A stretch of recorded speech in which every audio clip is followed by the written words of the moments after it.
going for days without food or water. And new tonight, we have an update on the man who got lost while hiking in Payson. ABC 15's Mary Ellen Resendez spoke to the crew who rescued the 58-year-old. And Mary Ellen, how exactly did they know that he was in trouble? Well, in this case, the hiker was very smart. He actually filed a hiking plan, and everybody should file a hiking plan, whether it is with the Park Service or whether it's with someone that you know. And that's just basically letting them know where you're going, whether you're on a 2-day hike or a 2-hour hike or a 10-day hike like this man.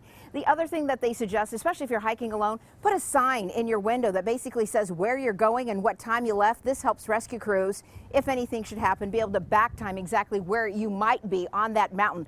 The other thing this hiker was doing was he was keeping in contact with his wife through text messaging. He was texting saying, hey, I'm out of water.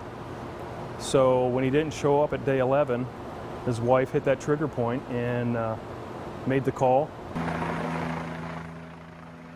That was the last message his wife received. The hiker had spent 3 days with no water or food. She did call 911, and within 45 minutes, rescue crews say they had a hit on him, but only because he had managed to army crawl out into open.